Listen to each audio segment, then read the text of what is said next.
Backward classes ಕೊಡಬೇಕಾದ್ರೆ ಇದನ್ನ ನೀವು ಗಮನಿಸಬೇಕು. 80% ಅತಿ ಹಿಂದುಳಿದ ಬ್ಯಾಕ್ವರ್ಡ್ ಕ್ಲಾಸಸ್ ಹೋಗುತ್ತೆ. ಉಳಿದಿರೋದ್ರಲ್ಲಿ ಅಂದ್ರೆ ಬ್ಯಾಕ್ವರ್ಡ್ ಕ್ಲಾಸಸ್ ಬರುವ ಶೇರ್ನಲ್ಲಿ 80%, ಇನ್ನು ಉಳಿದ 20% ಅಲ್ಲಿ ಮುಸಲ್ಮಾನರು ಕೂಡ ಸೇರ್ಪಡೆ ಮಾಡ್ತಾರೆ. ಅವ್ರಿಗೆ ಕ್ರೀಮಿ ಲೇಯರ್ ಅಪ್ಲೈ ಆಗುತ್ತೆ. So this is evident from section 8 relating to Constitution of Corporation under the Brihat Bengaluru Mahanagara Act of 2020. I'll read the provision. Such number of seats shall, as nearly as may be, 1/3 of the total number of seats to be filled by direct election in a corporation shall be reserved for persons belonging to the backward classes, provided that number of seats so reserved for backward classes under this subsection shall be so determined that the total number of seats reserved for scheduled castes and scheduled tribes under subsection 3 and the backward classes under this section shall not exceed 1/3. So scheduled castes, scheduled tribes ಗೆ ಅವರ ಜನಸಂಖ್ಯೆಗೆ ಅನುಗುಣವಾಗಿ ಕೊಟ್ಟು 50% ಮೀರಿದಂಗೆ ಏನಾದರೂ ಉಳಿದ್ರೆ ಅದನ್ನು ಕೊಡಿ. Provided further, ಅದನ್ನ important, out of the seats reserve for backward classes,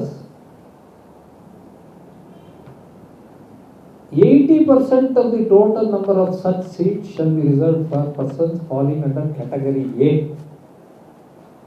So ಈ ಹನ್ಸ್ರಾಜ್ ಅವರು ಹೇಳಿರುವಂತಹ ಶುದ್ಧ ಸುಳ್ಳೇನು ಅಂತಂದ್ರೆ ಎಲ್ಲರಿಗೂ ಸೇರಿಸಿ ಒಂದೇ ರಿಸರ್ವೇಶನ್ ಕೊಟ್ಟಿದ್ದಾರೆ ಎಂದು. ಇದನ್ನ ಇದರಲ್ಲೇ ಬರೆದ್ಬಿಟ್ಟಿದೆ, ಆಕ್ಟಲ್ಲೇ ಬರೆದಿದೆ. They are divided. 80% goes to the most backward classes. Only the remaining 20% ಅಲ್ಲಿ ಮುಸಲ್ಮಾನರಿಗೂ ಶೇರ್ ಸಿಗುತ್ತೆ. ಇದನ್ನೇ ನಾವು ಪಂಚಾಯತ್ ರಾಜ್ ಆಕ್ಟ್ ಅಲ್ಲೂ ನೋಡ್ತೀವಿ, ಇದನ್ನೇ ನಾವು ಟೌನ್ ಮುನ್ಸಿಪಲ್ ಕೌನ್ಸಿಲ್ಸ್ ಆಕ್ಟ್ ಅಲ್ಲೂ ನೋಡ್ತೀವಿ. ಅದರಿಂದ ಶ್ರೀ ಹನ್ಸ್ರಾಜ್ ಅವರು ಒಂದು ಸುಳ್ಳಿನ ಕಂತೆಯನ್ನು ಇವತ್ತು ಮೊಟ್ಟ ಮೊದಲ ಬಾರಿಗೆ 30 ವರ್ಷಗಳ ಅಸ್ತಿತ್ವದಲ್ಲಿ ಮಾಡದೇ ಇದ್ದಂತಹ ದುಸ್ಸಾಹಸವನ್ನು ಹನ್ಸ್ರಾಜ್ ಅವರು ಮಾಡಿದ್ದಾರೆ. ಸೊ ದೇರ್ಫೋರ್ ಸ್ನೇಹಿತರೆ, ಇದು ಉದ್ದೇಶ ಕ್ಲಿಯರ್ ಆಗಿದೆ. ಚುನಾವಣೆಗೋಸ್ಕರ ಪ್ರಚಾರ ಮಾಡ್ತಾ ಇದ್ದಾರೆ ಹನ್ಸ್ರಾಜ್ ಗಂಗಾರಾಮ್ ಅಖಿಲ್ ಅವರು. ಅವರನ್ನ ಈ ಕೂಡಲೇ ರಾಷ್ಟ್ರದ ಹಿಂದುಳಿದ ವರ್ಗಗಳ ಆಯೋಗದ ಅಧ್ಯಕ್ಷರ ಸ್ಥಾನದಿಂದ ಸನ್ಮಾನ್ಯ ರಾಷ್ಟ್ರಾಧ್ಯಕ್ಷರು ಕಿತ್ ಹಾಕಬೇಕು ಮತ್ತು ಎಲೆಕ್ಷನ್ ಕಮಿಷನ್ ಅವ್ರನ್ನ ಪ್ರಾಸಿಕ್ಯೂಟ್ ಮಾಡಬೇಕು. ಏನಾದರೂ ಪ್ರಶ್ನೆಗಳಿದ್ರೆ ಇನ್ನೊಂದು ಮಾತು. Thank you Venkatarama. ಇನ್ನೊಂದು ಮಾತು ನಿಮ್ಗೆ ಹೇಳ್ಬೇಕು ಅಂತಂದ್ರೆ, ಧರ್ಮಾಧಾರಿತ ರಿಸರ್ವೇಶನ್ ಅಂತ ಮಾನ್ಯ ಪ್ರಧಾನಮಂತ್ರಿಗಳು ಹೇಳಿದ್ದಾರೆ, ಈ ಹನ್ಸ್ರಾಜ್ ಅಖಿಲ್ ಅವರು ಹೇಳಿದ್ದಾರೆ. ಇದೇ ಭ್ರಮೆಯಲ್ಲಿ ಬೊಮ್ಮಾಯಿ ಸರ್ಕಾರ ಮುಸಲ್ಮಾನರಿಗೆ ಕೊಟ್ಟ ಮೀಸಲಾತಿಯನ್ನು ಕಿತ್ತಾಕ. ನಾನೇ ಅದನ್ನ ಪ್ರಶ್ನೆ ಮಾಡಿ ಸುಪ್ರೀಂ ಕೋರ್ಟ್ಗೆ ಮೊಕದ್ದಮೆ ಮಾಡಿದ್ದೆ. ನಮ್ಮ ವಾದ ಆಲಿಸಿದ ಮೇಲೆ ಸುಪ್ರೀಂ ಕೋರ್ಟ್ ಏನು ಆದೇಶ ಮಾಡುತ್ತೋ ಅಂತ ಬೊಮ್ಮಾಯಿ ಸರ್ಕಾರಕ್ಕೆ ಪುಕ್ಕಲು ಶುರುವಾಗಿ ಎಲ್ಲಿ ನಮ್ಗೆ ಚಿಮಾರಿ ಹಾಕ್ತಾರೋ ಅಂತ ಅವರೇ ಹೇಳಿಕೆ ಕೊಟ್ಬಿಟ್ರು, ನಾವು ಜಾರಿಗೊಳಿಸಲ್ಲ ಅಂತ. ಅವರೇ ಸೂಯಿಸೈಡ್ ಮಾಡ್ಕೊಂಡ್ಬಿಟ್ರು. ಹಂಗಾಗಿ ಅವ್ರು ಇನ್ನೂ ನೇಣುಗಮದಲ್ಲಿ ಇದ್ದಾರೆ. ಸೊ ಅದು ಸ್ಟೇ ಇದೆ. ಪ್ರಧಾನಮಂತ್ರಿನೂ ಪ್ರಾಸಿಕ್ಯೂಟ್ ಮಾಡಬಹುದು ಫಾರ್ ಕಂಟೆಂಪ್ಟ್ ಆಫ್ ಕೋರ್ಟ್. ಈ ಹನ್ಸ್ರಾಜ್ ಗಂಗಾರಾಮ್ ಅಖಿಲ್ ಅವ್ರನ್ನು ಪ್ರಾಸಿಕ್ಯೂಟ್ ಮಾಡಬಹುದು. So it is a contempt of court to criticise reservation in favor of Muslims as religion-based reservation. As a matter of fact, it is not religion-based. It is a classification done by Devarajas way back on 22/2/1977. Therefore, all these statements are false and all these statements are politically motivated. And therefore, they have to be rejected. We demand removal of Hansraj Gangaram Akhil from the post of chairperson. Thank you. ಏನಾದರೂ questions ಇದ್ರೆ ನಾನು ತೆಕ್ಕೊಳ್ತೇನೆ. ರಾಮಚಂದ್ರಪ್ಪ ಅವರು ನಿಮ್ಮನ್ನ ಉದ್ದೇಶಿಸಿ ಮಾತಾಡ್ತಾರೆ. ಸಾಕು.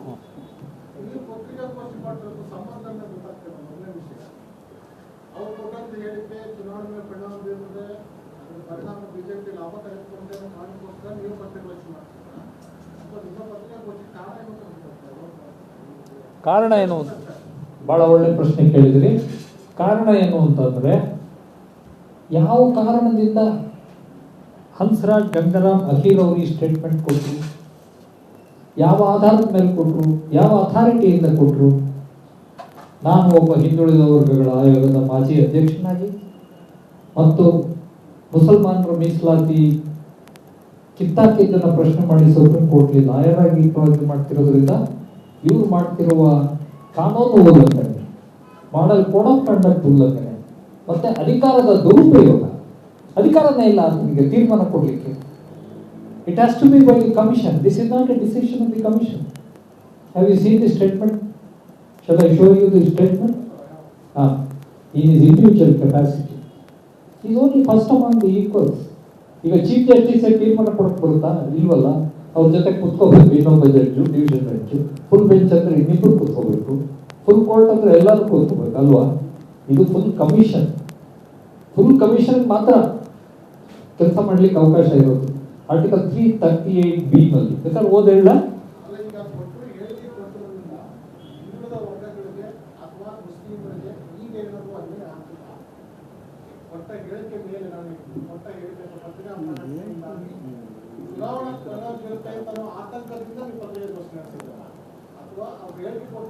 ಬೀರ್ಬಾರ್ದು ಅನ್ನೋ ಉದ್ದೇಶದಿಂದ ಕೊಡ್ತಾ ಇದ್ದಾರೆ. ಆತ ಅಧಿಕಾರ ದುರುಪಯೋಗ ಮಾಡಿಕೊಂಡು ಭಾರತೀಯ ಜನತಾ ಪಕ್ಷಕ್ಕೆ ಅನುಕೂಲ ಮಾಡಿಕೊಡ್ಲಿಕ್ಕೋಸ್ಕರ, ಹಿಂದೂ ಮುಸಲ್ಮಾನರ ನಡುವೆ ಡಿವೈಡ್ ಮಾಡ್ಲಿಕ್ಕೋಸ್ಕರ ಇದು ಮತೀಯ ದ್ವೇಷದಿಂದ ಕೊಟ್ಟಿರುವಂತಹ ಹೇಳಿಕೆ. ಅದಕ್ಕೆ ಖಂಡಿಸ್ತಾ ಇದೆ. Okay, any more doubts?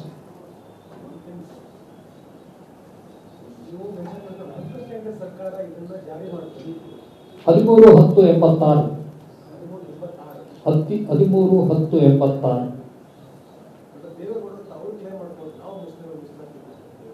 ಅವರು ಇದ್ರು ಸರ್ಕಾರದಲ್ಲಿ. ಮತ್ತೆ ಈಗ ಯಾಕೆ ಸುಮ್ಮನಿದ್ದಾರೆ ಬಾಯಿ ಮುಚ್ಕೊಂಡು? ಮೋದಿ ತಲೆ ಮೇಲೆ ಒತ್ಕೊಂಡು ಓಡಾಡ್ತಾ ಇದ್ದಾರೆ. ಲೆಟ್ ಹಿಮ್ ಸೇ. ನಾನು ಕೊಟ್ಟಿದ್ದು ಈಗ ಹೇಳಿ, ಈಗ ಹೇಳಿ.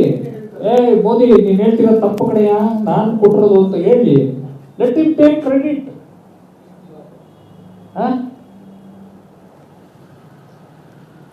ನೋಡಿ, ಲಾಸ್ಟ್ ಟೈಮು ನನ್ನ ಊರಿನಲ್ಲಿ ನಿಂತಿದ್ರು ಎಲೆಕ್ಷನ್ ದೇವೇಗೌಡರು. ನೀವು ಅವ್ರ ಹೆಸರಿದ್ರಿಂದ ನಾನು ಕೇಳ್ತಾ ಇದ್ದೀನಿ. ನನ್ನ ಕೈ ಹಿಡ್ಕೊಂಡು ಬಾರಪ್ಪ ನೀನು ಚುನಾವಣೆಗೆ ನನ್ನ ಪ್ರಚಾರಕ್ಕೆ ಕೇಳ್ತು. ನಾನು ಹೇಳಿದೆ, ನೋಡಿ ಸರ್, ನಿಮ್ಮ ಮೇಲೆ 2 ಆರೋಪ ಇದೆ. ಮೊದಲನೇ ಆರೋಪ, ನೀವು ಗೆದ್ದ ಕೂಡಲೇ ಭಾರತೀಯ ಜನತಾ ಪಕ್ಷಕ್ಕೆ ಮೋದಿ ಅವರ ಜೊತೆಗೆ ಹೋಗ್ಬಿಡ್ತೀರಿ ಅಂತ ನಿಮ್ಮ ಮೇಲೆ ಆರೋಪ ಇದೆ ಅಂತ ನನ್ನ ಕೈ ಹಿಡ್ಕೊಂಡು ಹೇಳಿದ್ದೆ ಈ ಮಾತು ಹಿಂದುಳಿದ ವರ್ಗಗಳ ಒಂದು ಸಮಾವೇಶದಲ್ಲಿ. ನಾನು ನಿಮ್ಗೆ ಇಲ್ಲಿ ಘಂಟಾಘೋಷವಾಗಿ ಹೇಳ್ತೇನೆ, ನಾನು ಗೆದ್ರೂ ಮೋದಿ ಅವ್ರ ಜೊತೆಗೆ ಹೋಗಲ್ಲ, ಸೋತರೂ ಹೋಗಲ್ಲ ಅನ್ನೋ ಮಾತನ್ನು ಹೇಳಿದ್ರು ದೇವೇಗೌಡರು. 2019ರಲ್ಲಿ ಹೇಳಿದ್ದು ಮಾತು. ಬಹುಶಃ ಅವ್ರಿಗೆ ವಯಸ್ಸಾಗಿದೆ, ಮರ್ತಿರ್ಬೋದು. ನಾನು ಜ್ಞಾಪಿಸ್ಲಿಕ್ಕೆ ಇಚ್ಛೆ ಪಡ್ತೀನಿ. It was his solemn assurance. ಹೇಳಿದ್ರು, ಅದನ್ನು ಹೇಳಿದ್ರು, ಸೋದ್ರು ಹೋಗಲ್ಲ ಗೆದ್ರು ಹೋಗಲ್ಲ ಅಂತ ಹೇಳಿದ್ರು. ಅದು ಬರೀ ನಾನು ಕೇಳಿದ್ದು ಗೆದ್ರು ಹೋಗ್ತೀರಾ ಅಂತ ಅಂದ್ಬಿಟ್ಟು ಅಷ್ಟು ತೀವ್ರ ಆಗಿದ್ರೆ ಅದು ಬೈಂಡಿಂಗ್ ಅಲ್ಲ. ಅವ್ರಿಗೊಂದು ಏನಾದ್ರು ಒಂದು ನೀತಿ ನಿಯಮ ಮಾರಲ್ ಅನ್ನೋದು ಇರ್ಬೇಕಲ್ವಾ? ಇಲ್ಲ ಅವರು. ಓಕೆ, ಸೊ ನಿಮ್ಮ ಪ್ರಶ್ನೆ ದೇವೇಗೌಡರು ಕ್ಲೈಮ್ ಮಾಡ್ತಾರೆ. ರಾಮಕೃಷ್ಣ ಹೆಗಡೆ ಗವರ್ಮೆಂಟ್ ಅಲ್ಲಿ ಅವ್ರು ಇದ್ರು, ಸೊ ಅವ್ರು ಕ್ಲೈಮ್ ಮಾಡ್ಬೋದು. ಬೊಮ್ಮಾಯಿ ಕ್ಲೈಮ್ ಮಾಡ್ಬೋದು, ರಾಮಕೃಷ್ಣ ಹೆಗಡೆ ಅವರು ಕ್ಲೈಮ್ ಮಾಡ್ಬೋದು, ದೇವೇಗೌಡರು ಕ್ಲೈಮ್ ಮಾಡ್ಬೋದು. ಮತ್ತೆ ಇನ್ನೂ ಒಂದು ಮಾತು ಹೇಳಿದ್ರು, ನಿಮ್ಗೆ ಇನ್ನೊಂದು ಮಾತು ಜ್ಞಾಪಿಸ್ಬೇಕು. ಮುಸ್ಲಿಂ ಲೀಡರ್ಸ್ ಹೋದ್ರು, ಆತಂಕ ವ್ಯಕ್ತಪಡಿಸಿ ಧರ್ಮಸಿಂಗ್ ಸರ್ಕಾರ ಬೀಳಿಸಿ ನಿಮ್ಮ ಮಗ ಇವತ್ತು ಬಿಜೆಪಿ ಜೊತೆಗೆ ಶಾಮೀಲಾಗಿ ಸರ್ಕಾರ ರಚನೆ ಮಾಡ್ಲಿಕ್ಕೆ ಹೊರಟಿದ್ದಾರೆ. ಅವರು ಮಾತು ಹೇಳಿದ್ರು, ನನ್ನ ಹೆಣದ ಮೇಲೆ ಮಾತ್ರ ಸಾಧ್ಯ ಅದು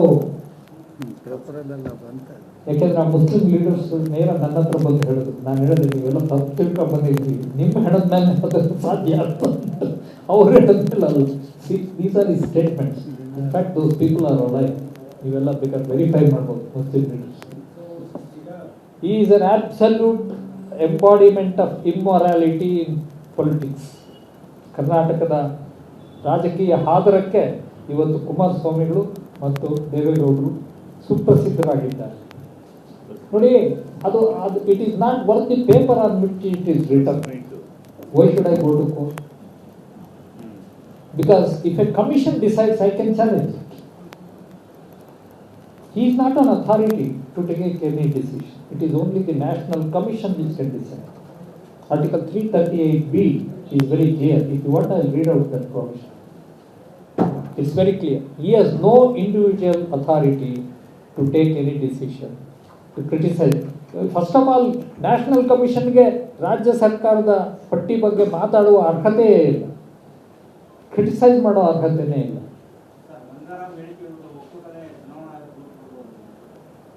ಖಂಡಿತ ಮಾಡ್ತೀವಿ, ಅವ್ರನ್ನ ಬಿಡೋದಿಲ್ಲ, ಬಲಿ ಹಾಕ್ತೀವಿ. We will prosecute him. We will represent to the president to remove him. We will represent to the election commission to prosecute. ಮಾಡ್ತೇವೆ. That's a good suggestion. We'll definitely implement.